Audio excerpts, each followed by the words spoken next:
pernah pengalaman spiritualnya itu di bawah pohon kelapa itu saya ditemuin seorang hantu lah itu. Ada pernah beberapa kali itu bayangan-bayangan Pangarsabah itu hadir ketika gitu. zikir. Ketika zikir. Ya.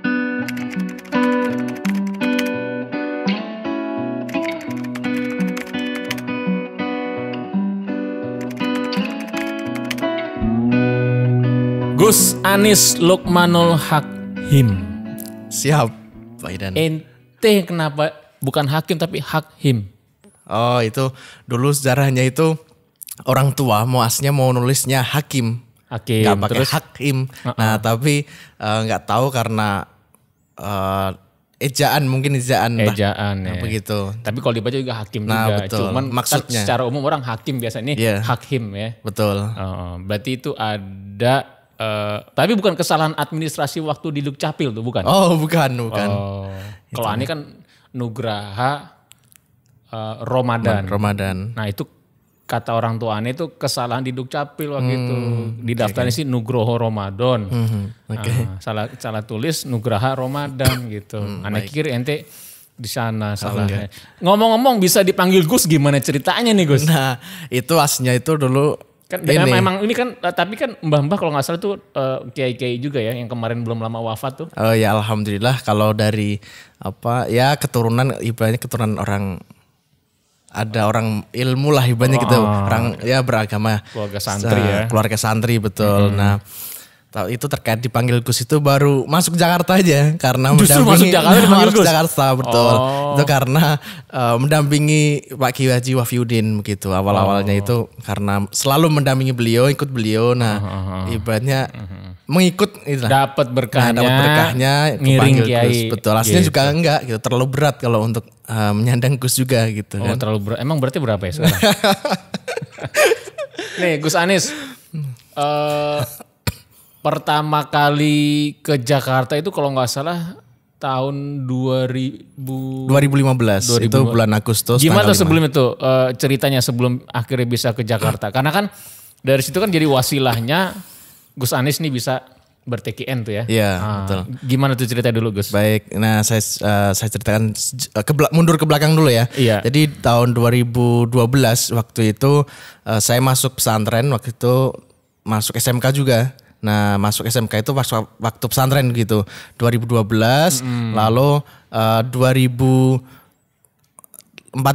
itu ada kursus tasawuf. Enggak, sorry, pesantrennya di mana nih Gus? Itu di pesantren di Salatiga. Nah, tepatnya di Kabupaten Semarang itu. Kabupaten Semarang, itu Salatiga. Nama pesantrennya? Pesantrennya Mahirul Hikam As-Salafi. Mahirul Hikam. Jadi sekaligus nyantri, sekaligus SMK. Nah betul. SMK apa waktu namanya? SMK waktu itu namanya SMK Wikrama 1 Kabupaten Semarang. Oh terkenal tuh Wikrama tuh ya. Cabangnya banyak ya? Cabangnya banyak. Pusatnya di Bogor. Betul, pusat di Bogor. Nah itu masuk pesantren.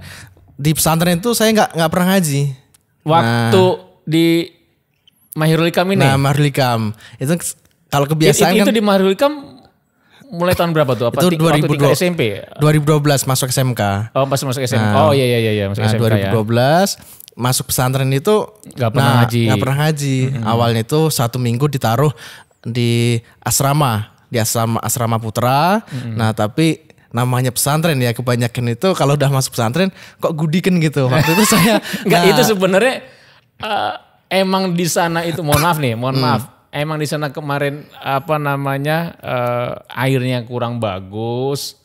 Tapi dari airnya bagus ya. Kalau dari atau air memang itu udah jadi tradisi disebut santri. Tapi kalau nggak gudikan belum disebut santri. Ya, kebanyakan kalau saya amati di pesantren salaf kebiasaan ini sering-seringnya itu gudikan gitu santri itu. Gatal-gatal lah gitu ya. Awalnya kan? Nah awalnya.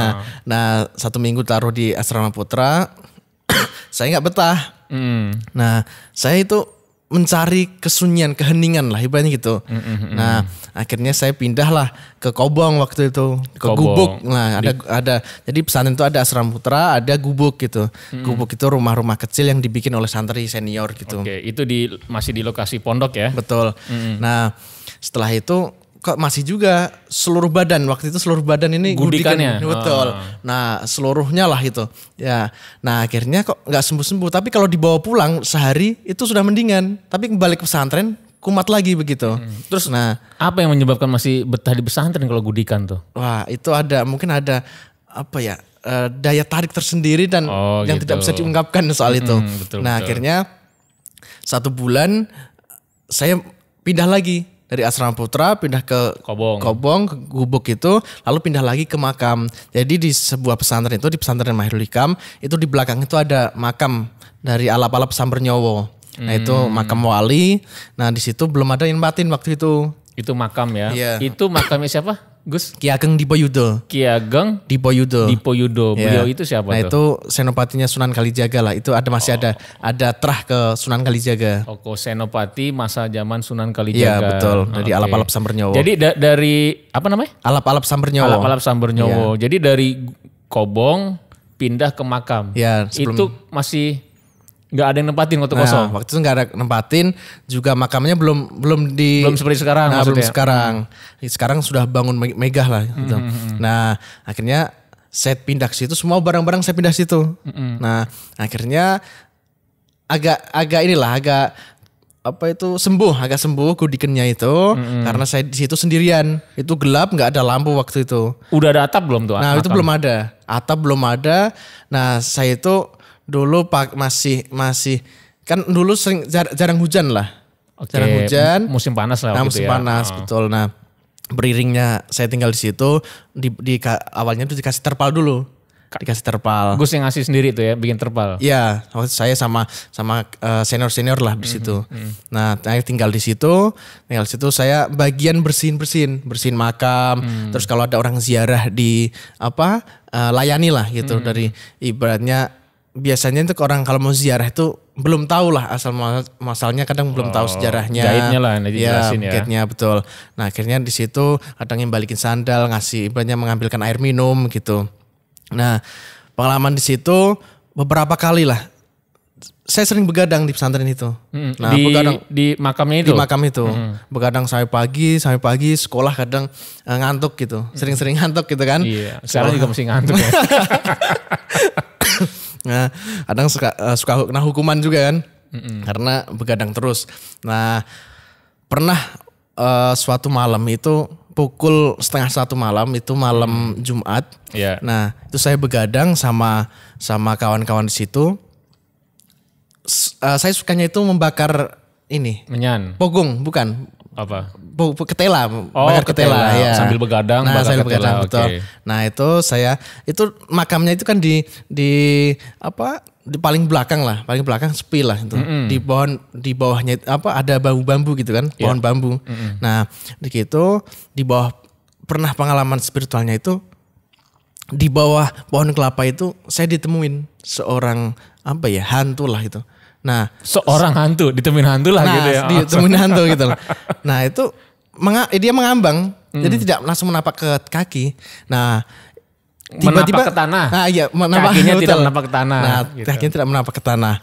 Nah, waktu itu tiba-tiba saya berdiam. Itu selama 15 menit lah kurang lebih. Itu tidak bisa manggil ke temen, nggak bisa.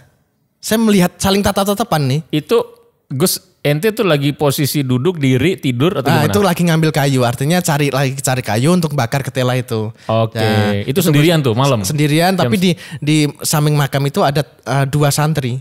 Nah, ada teman saya. Nah, itu kadang saya ajak begadang gitu kan. Nah, ketika itu saya tatap-tatapan. Laki perempuan hantunya tuh? Perempuan. Nah itu pendek, kecil. Andai kan saya bisa gambar, itu saya masih ingat sekarang memori saya ya? Untuk wajahnya begitu. Nah tapi tidak senyum, juga tidak marah begitu. Nah juga tidak mengucap apa-apa, cuma melihat saya aja.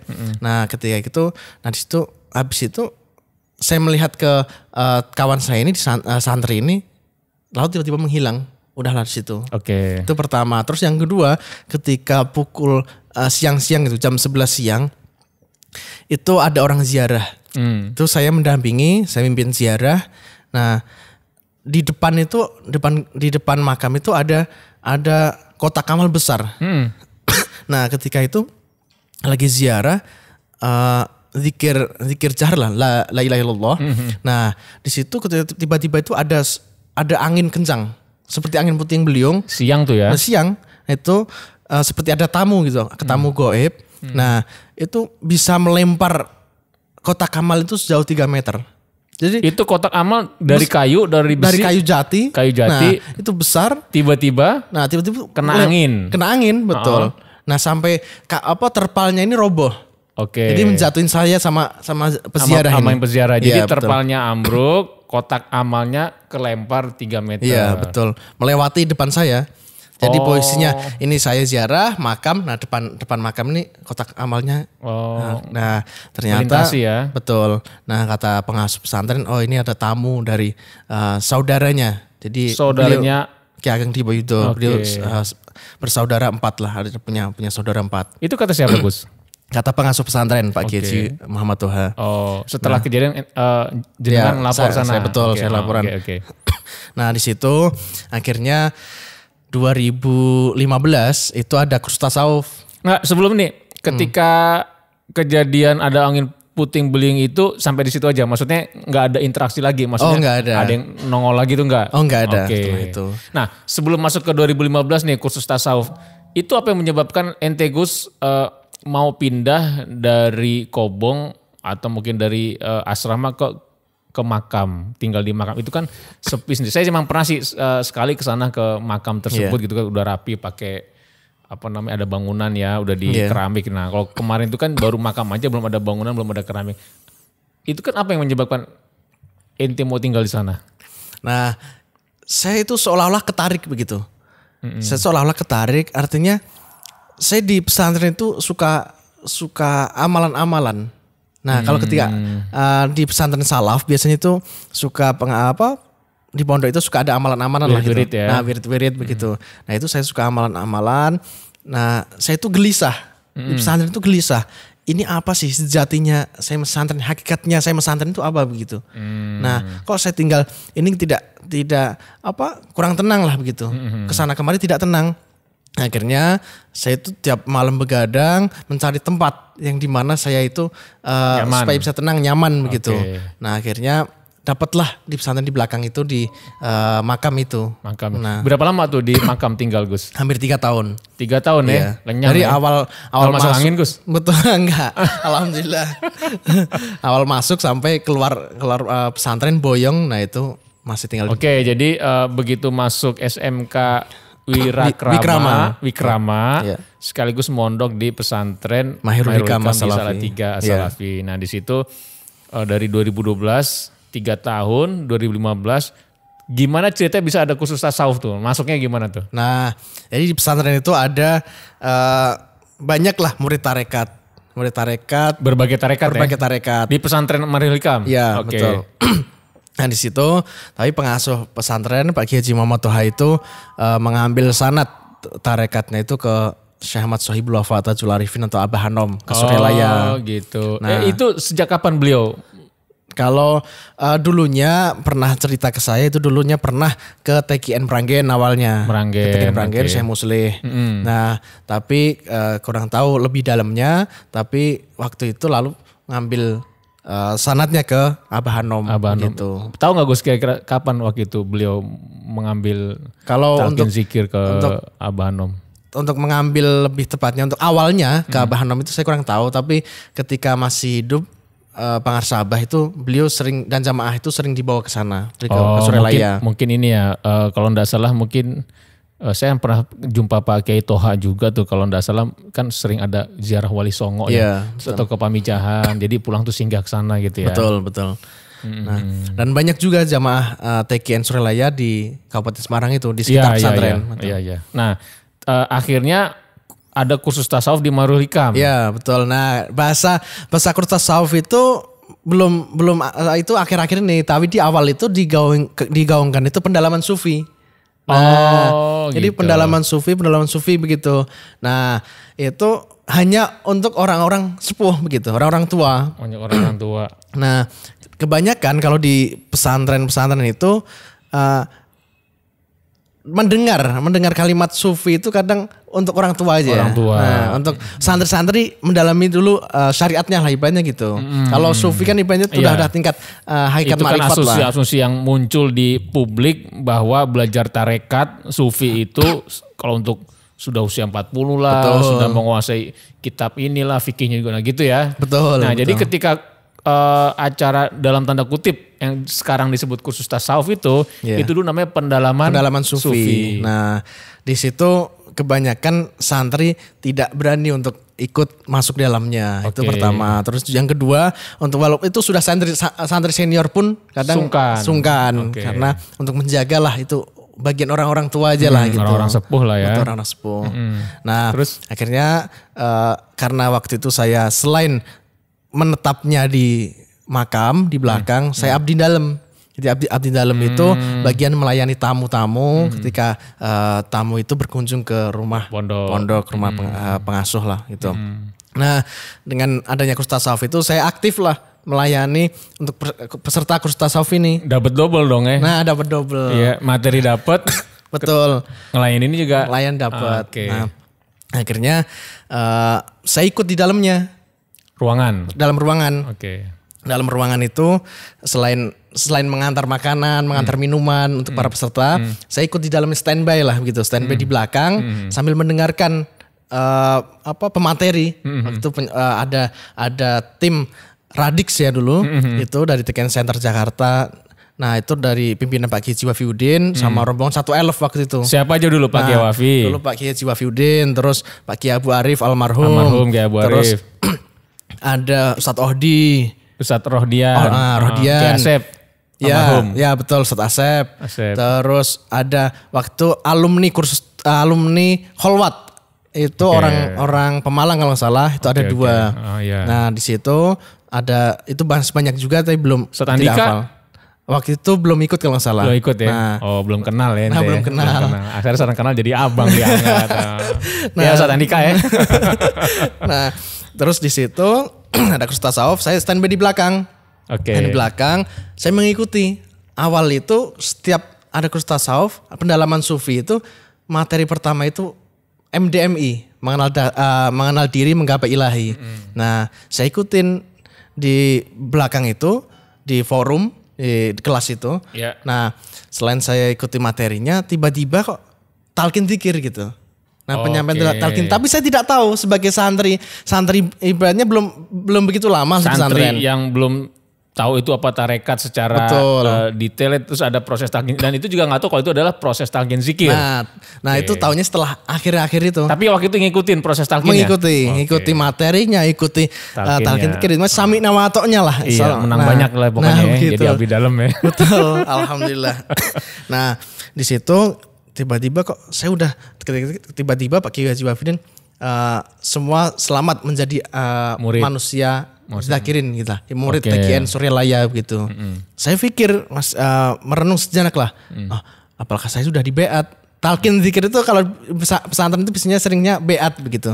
Nah terus tiba-tiba saya merasa untuk sudah mendapatkan ijazah talqin zikir. Nah akhirnya saya cari tahu, nah apa sih TKN Suryalaya?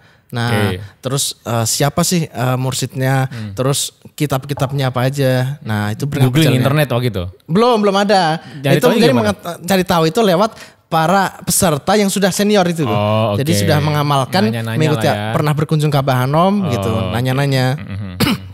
Nah, di situ berjalannya apa itu kursus tasawuf, waktu itu saya diminta oleh Pak Kiai Wafiuddin untuk mijitin.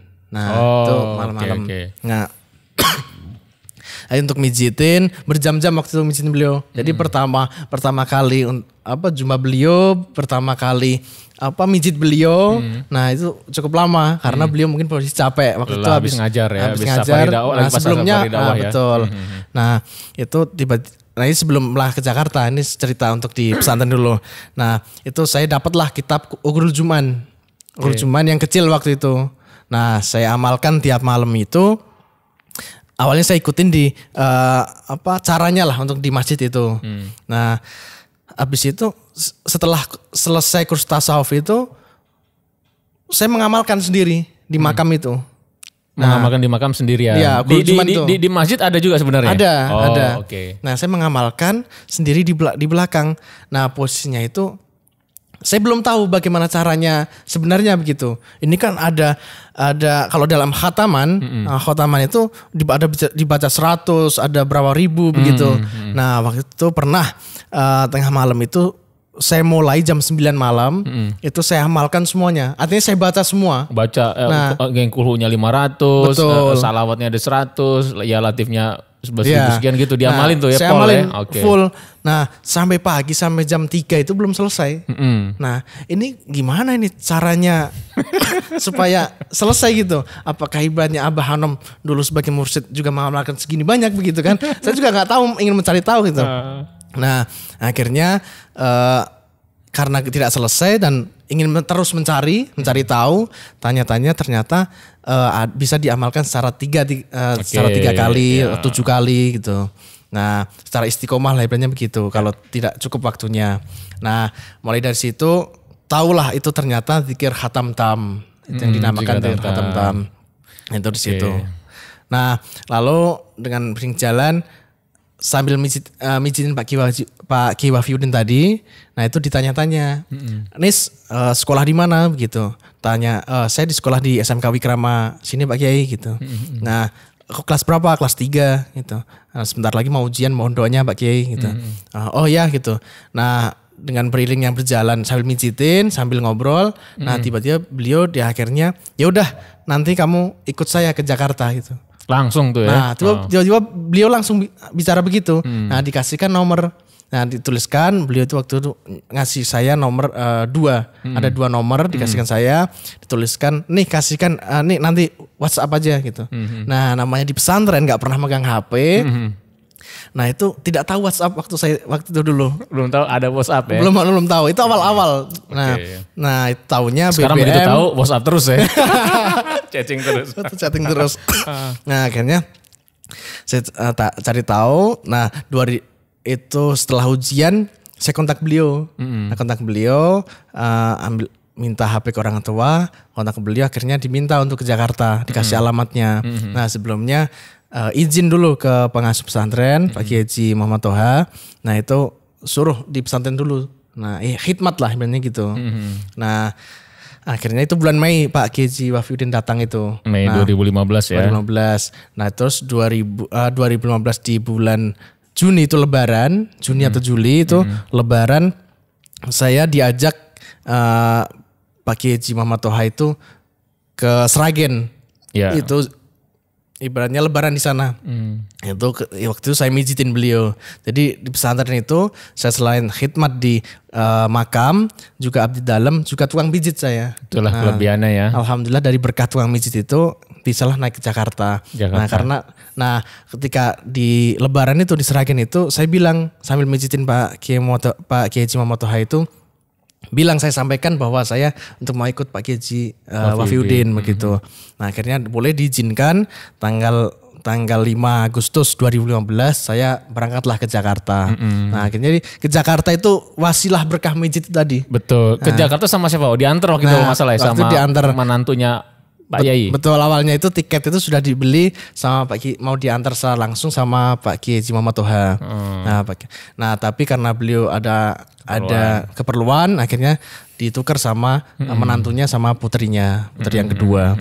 Nah, akhirnya berangkatlah ke Jakarta. Nah, ke Jakarta itu aslinya bukan untuk mendampingi beliau, mendampingi Pak Kiai Haji Wafiuddin, tapi disuruh pesantren dulu di belakang, di samping Masjid Al-Mubarak ini ada pesantren Latifah Mubarakiyah gitu kan, bareng Ustadz Bagus, Ustadz Imam dulu ya. Iya betul. Nah dulu yang sekarang dipindah di Cangkringan di Yogyakarta.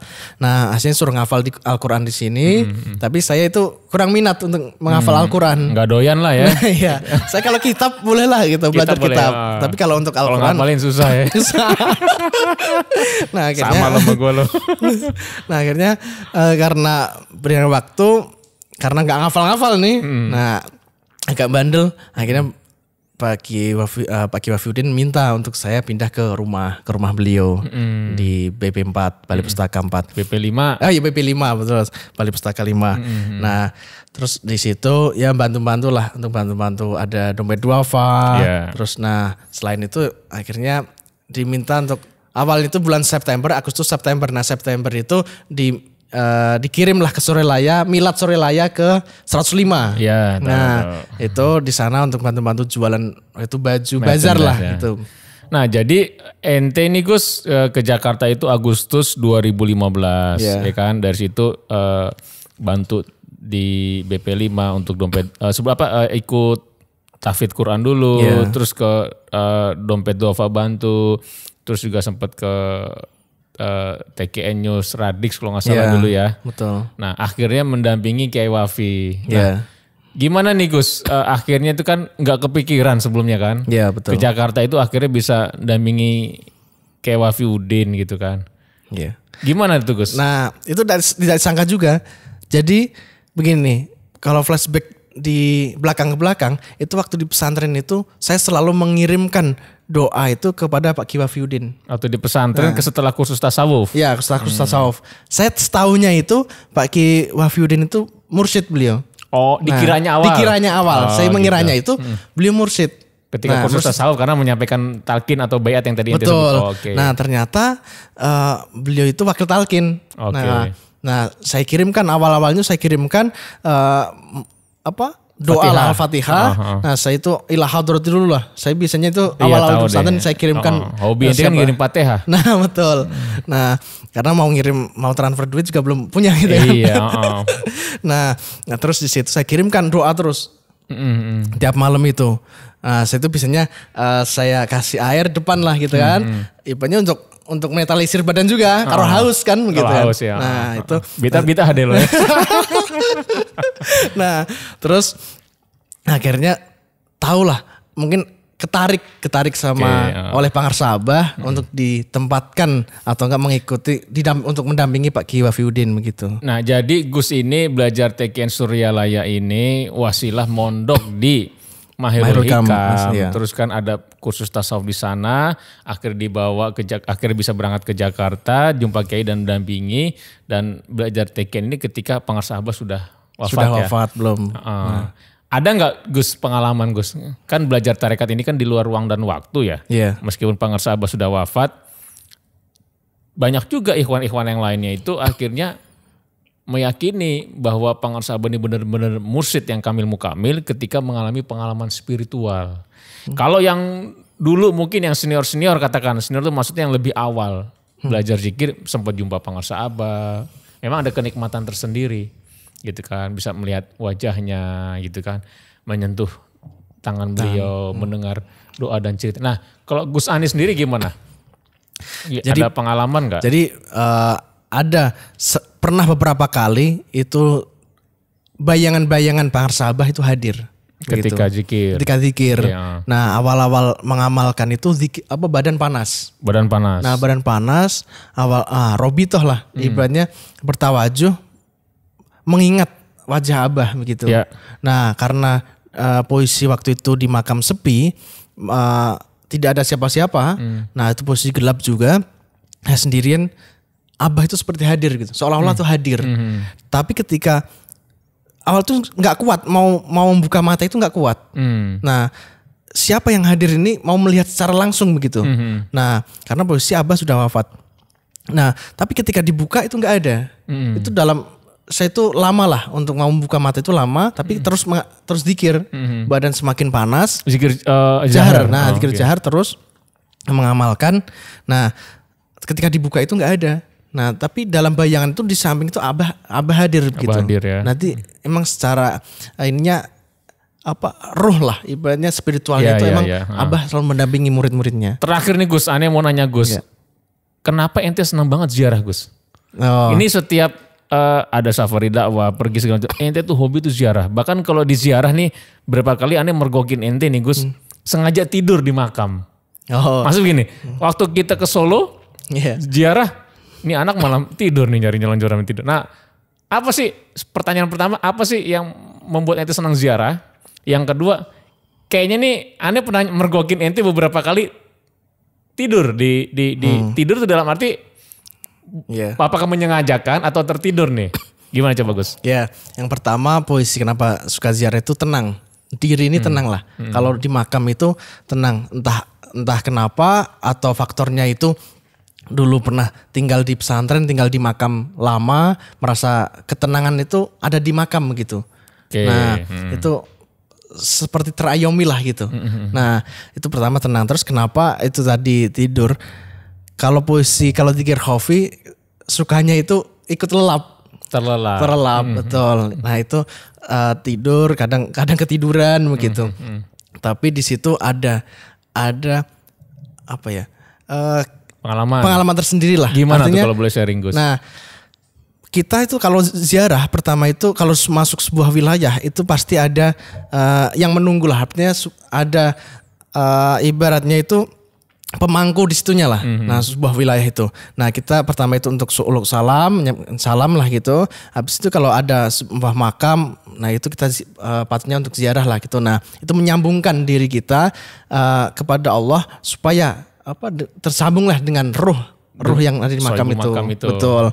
Itu menyambungkan bagaimana kita ibaratnya bisa berinteraksi lah begitu. Nah itu supaya berkesinambungan. Pernah akhirnya berinteraksi tuh ketika tawadur. Nah, tawaju terus tertidur maksudnya. Itu kalau secara waktu ketiduran, maksudnya waktu tidur ya, itu pernah beberapa kali didatengin lah. Jumpa dengan makam betul. Itu pernah. Waktu di mana tuh Gus? Waktu pernah ada di Semarang, itu ada sebuah makam. Nah, situ pernah didatengin juga. Tapi tidak secara langsung, artinya dalam mimpi lah begitu. Itu masih kebayang juga. Nah itu proses-proses ibaratnya secara pengalaman spiritualnya di situ. Nah itu kenapa saya suka ziarah. Sarkup lah, sarjana kuburan. Makanya ente ini cocok dengan abang ente. Siapa? Ustadz Haji Andika Darmawan. K1 ya. Ustadz Haji Andika Darmawan itu memang gemar. Dia kan komandan Sarkup. Bentar lagi ente diangkat jadi wakil nih. Oh baik. Gitu. Karena memang beliau itu juga hobi ziarah ya. Alhamdulillah. Aneh pribadi kalau punya teman hobi ziarah senang juga. Jadi bisa kebawa ikut ziarah gitu kan. Betul, itu mengingatkan kematian lah ibaratnya gitu. Betul. Dan memang dengan ziarah itu selain kita ingat mati juga, ya bagaimanapun juga kan yang mati itu kan tubuh ya. Iya. Bahwa beliau sendiri apalagi kalau makam aulia gitu kan. Hidup. Iya. Gitu kan. Betul. Bahkan kita bisa berinteraksi dengan ruh gitu kan. Ya bukan dengan tubuh fisik. Makanya kadang-kadang gini, ini Gus Anies nih, lihat nih kalau lagi tawajuh akhirnya dia tertidur, kayaknya ada ini nih gitu kan. Karena kalau tidur itu kan ruh kan betul. Ya, nah keluar gitu betul. Kan. Ada lep-lep dikit kadang-kadang suka jumpa gini. Oke Gus, ini menarik nih kisah ente ini menarik Gus, bahwa belajar tarekat itu memang, tapi gini, sebelumnya pernah nggak memang punya punya harapan suatu saat gue pengen belajar tarekat nih. Sebelum kenal tadi itu tarekat, sebelum tahu ada kursus tasawuf segala macam, dulu pernah nggak ada? Oh tidak disangka lah, tidak pernah memikirkan itu. Karena dulu dari SMP orang bandel lah saya. Nah itu masuk pesantren tiba-tiba kok dapat ilmu tarekat, ilmu tasawuf, ilmu tua. Bukan ilmu untuk para orang tua, tapi ilmu tua begitu. Nah itu kenapa bisa sampai situ tidak disangka. Gitu. Berkah ya. Nah berkahnya itu ternyata saya cari itu dari mbah-mbah saya juga bertarekat begitu. Nah, jadi ada silsilah keturunan di badannya. Jadi dari mbah-mbah ke atas tuh memang pengamal tarekat. Pengamal tarekat gitu. Mungkin biar nggak putus, akhirnya bisa jadi beliau-beliau tuh di alam sana berdoa, akhirnya cucu-cucunya ini ada yang melanjuti mbah-mbahnya itu bertarekat. Kalau gitu tos dulu dong. Gitu. Alhamdulillah ya, jadi belajar tarekat itu bisa dilakukan oleh siapa saja, bahkan wasilahnya pun banyak jalan lah ya. Betul. Banyak jalan akhir orang bisa bertarekat. Ada yang melalui masalah dulu, ada yang melalui khidmat dengan pondok. Betul. Apalagi jenengan ini kan Gus termasuk punya kelebihan itu adalah mijit. Orang yang di mijit itu tenang. Beberapa kali pun Ani pernah kan dipijit juga. Lagi gak enak. Wah memang benar. Pijitan itu top Marco top. Alhamdulillah. Selain dipijit, energi kita juga ditambahin main. Ani tahu itu. Alhamdulillah. Didorong sama energi gitu kan. Itu bisa juga mengambil ilmunya orang ini. Pantesan ilmu gue berkurang nih. Jadi nyedot kemarin nih. Nyedot betul. Ya, oke. Terima kasih nih Gus. Mudah-mudahan sehat ya di pandemi gini orang tua dan sedikit banyak kisah ini menginspirasi. Amin, alhamdulillah. Itu kan. Jadi banyak santri-santri ini nonton, khususnya juga santriwati karena memang beliau ini sudah masanya nih untuk menjalin hubungan intens dengan akhwat. Mudah-mudahan dapat jodoh yang solihah. Amin. Terus apa lagi Gus? Yang baik kalbunya. Terus Gus? Terus yang cantik. Alhamdulillah. Bisa aja lu Gus. Oke, thank you Gus ya. Sampai jumpa ya. Terima kasih banyak.